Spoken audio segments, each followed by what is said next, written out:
Marie-Gisèle Fringant, bonjour. Bonjour. Alors vous êtes la nouvelle présidente de la JCM 2023. Est-ce que vous pouvez nous présenter vos projets en tant que nouvelle présidente? Oui, avec grand plaisir. Donc cette année, en 2023, on fête les 60 ans du mouvement. Donc on a eu l'occasion cette année de commencer fort, notamment au niveau international, avec la European President's Meeting qui a accueilli tous les présidents européens de JCI, donc de la Junior Chamber International. Donc cet événement est passé. Maintenant, ça y est, je suis totalement consacrée aux événements nationaux. Donc j'aimerais cette année réinclure dans notre réseau de membres les alumni, c'est-à-dire les anciens membres ou les membres qui ne peuvent plus être éligibles à la candidature ici à Monaco, puisque des fois ils se sont déplacés à l'étranger ou ils ont leur activité en France, mais qui font toujours partie de notre réseau et qui peuvent toujours contribuer à la vie de nos membres et à la vie de l'économie monégasque.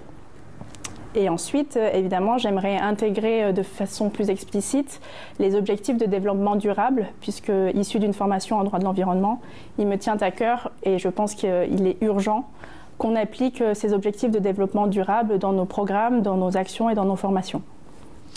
Est-ce que vous pouvez nous dire quels seront les grands moments, les moments forts de cette année 2023 pour la JCM? Alors, comme je vous l'ai évoqué dans la première question, le premier étant passé, j'aimerais qu'on continue dans cette lignée pour mettre en avant nos leaders et nos entrepreneurs monégasques sur la scène internationale de la Junior Chamber International.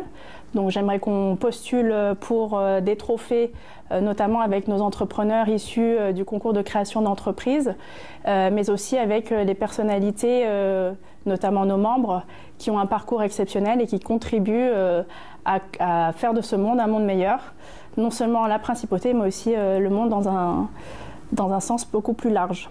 Les moments forts, il y en aura plusieurs, puisqu'on maintient les 4 petits déjeuners conférences de cette année. Donc il y en aura un par trimestre. Je peux d'ores et déjà vous annoncer que Ins est en cours d'élaboration, notamment avec la Société des bains de mer. Vous connaîtrez les dates dans un futur assez proche, je l'espère. Cette année, nous allons lancer une seule session de mentorat qui aura lieu a priori courant du 2e trimestre.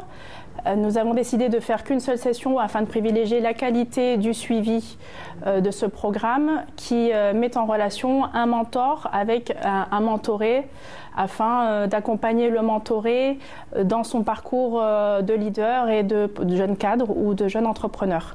Mais il est vrai que c'est aussi bénéfique pour le mentor puisque des fois il y a des occasions de reverse mentoring où c'est le mentoré qui va apporter aussi à son mentor.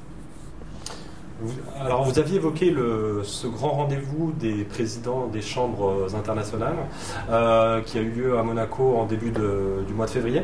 Quel bilan dressez-vous de ce grand rendez-vous?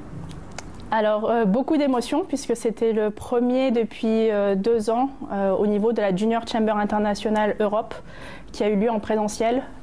Jusque-là, depuis la pandémie, il y a eu 2 versions en ligne, qui était aussi très riche au niveau des formations et des programmes, mais le contact en présentiel est différent. Il y a moins de tabous au niveau des sujets à aborder. Aujourd'hui, je ne vous cache pas que le contexte géopolitique était quand même est toujours tendu et les représentants des Junior Chamber International de la Russie notamment et de l'Ukraine étaient présents. On a eu la chance d'accueillir aussi une nouvelle Junior Chamber International qui est en train de se créer, qui est celle de l'Arménie.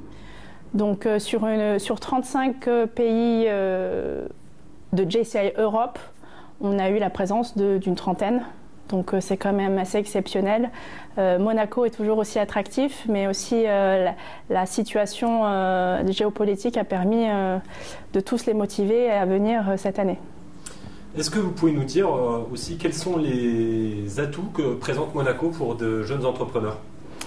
Alors, d'abord la Jeune Chambre économique de Monaco, puisque nous sommes des jeunes membres leaders et entrepreneurs ou jeunes cadres âgés de moins de 40 ans et qui sommes toujours dans la bienveillance et dont la mission principale est de développer l'attractivité économique de la principauté. Et la typicité de la taille de la principauté permet un accès plus facile et plus ouvert aux décideurs et aux institutionnels. Et cela n'a pas de prix. 2023 marquera aussi donc le concours de la création d'entreprises. Est-ce que vous pouvez nous dire 2 mots sur cet événement fort ? Oui, bien sûr. Ça fait déjà plus de 25 ans que le concours de création d'entreprises a été créé au sein de la Jeune Chambre économique de Monaco.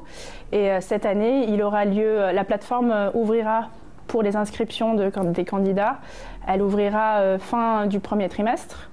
Et comme chaque année, les délibérations auront lieu d'ici la rentrée 2023. Et les lauréats seront récompensés à l'occasion de notre cérémonie des trophées de la Jeune Chambre économique, qui aura lieu vraisemblablement fin de l'année.